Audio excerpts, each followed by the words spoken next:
We're inside, ready to go to the Malpensa Circuit in Milan.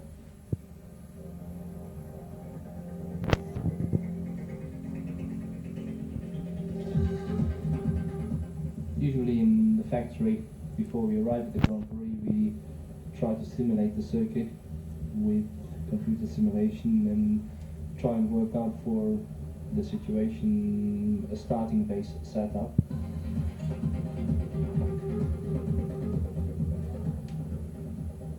When we arrive at the track, as you know, we will be there on Thursday morning with all the guys preparing the car for the Friday morning practice. We arrive there with the standard configuration that we know from the previous races that we did in a certain track. So basically we start with a setup that we know that is fine to run the car in that condition.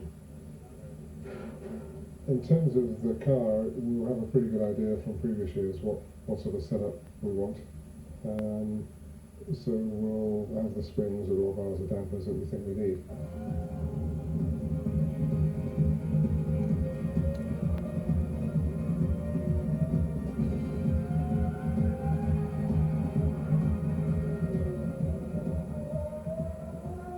It helps a lot once you've been on the circuit, because you have all the data. You will know how heavy the bumps are, what kind of corner speeds, and therefore you can do a lot of calculation in advance once you know the circuit. Not knowing the circuit is a lot of guessing.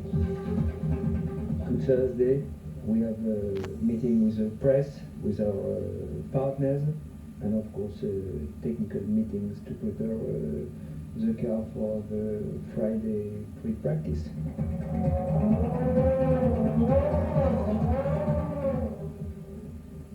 Basically, it looks straightforward for a racing or qualifying situation where you try to set up the car. You try to get a balance which is necessary for qualifying and for racing condition, a general balance, and once you have that, you will do the fine-tuning job to really make it 100%, and that is slightly different for qualifying than it might be for the race.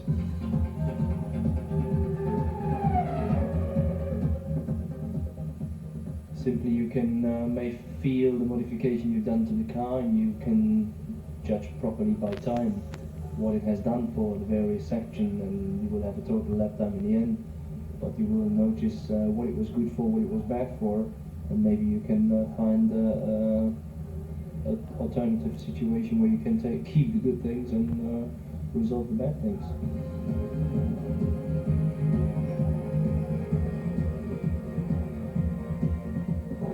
We could be doing absolutely anything.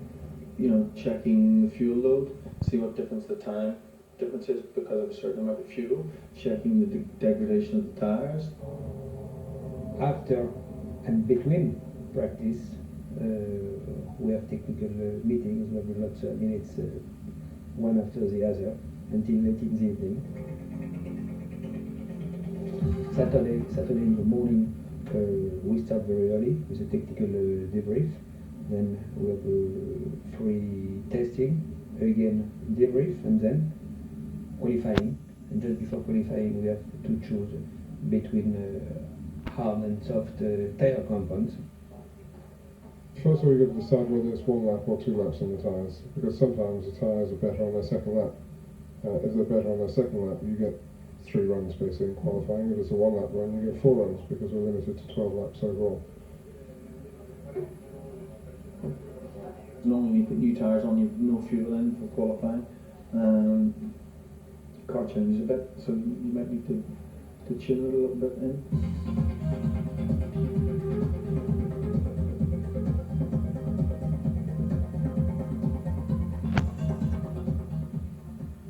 Generally we wait a little bit longer before getting on the track, because we want to have the track, let's say, dry and cleaned by the other cars, and of course this depends on the weather condition.